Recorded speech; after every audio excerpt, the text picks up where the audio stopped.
Assalamualaikum warahmatullahi wabarakatuh. Perkenalkan, nama saya Muhammad Bintang Adiatama, absen 17. Nah, yang pertama saya akan menjelaskan tentang penurunan tekanan uap.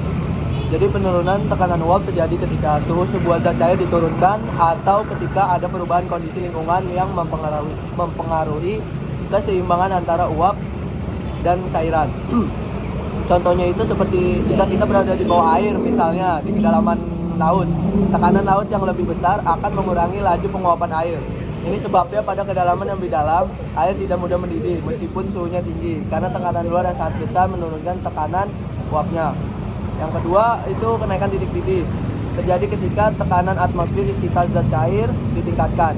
Karena titik didih suatu zat cair adalah suhu di mana tekanan uapnya sama dengan tekanan atmosfer.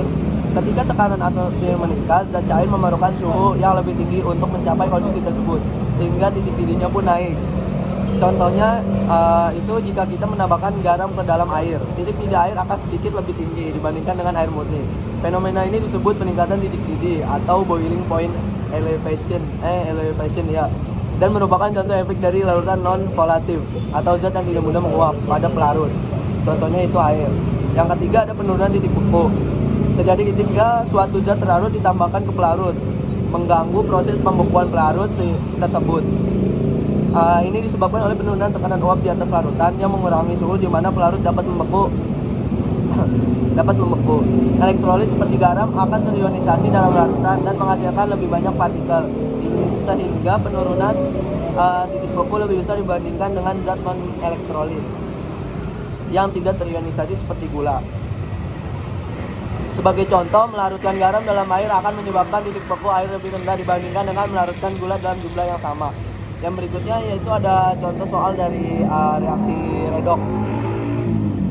Nah, contoh soalnya itu reaksi redox antara zinc Zn dan tembaga 2 atau sulfat CuSO4. Nah, ZnS ditambah CuSO4 akan menghasilkan reaksi ZnSO4 ditambah Cu. Nah, penjelasannya reduktornya itu yaitu Zn, karena Zn memberikan elektron dan teroksidasi menjadi Zn2+. Nah, oksidatornya adalah Cu2+ dalam CuSO4, karena Cu2+ menerima elektron dan tereduksi menjadi Cu aja. Hasil reduksi Cu2+ menjadi Cus. Nah, hasil oksidasinya itu ZnS menjadi Zn2+. Sekian dari saya. Terima kasih, kurang lebihnya mohon maaf. Wassalamualaikum warahmatullahi wabarakatuh.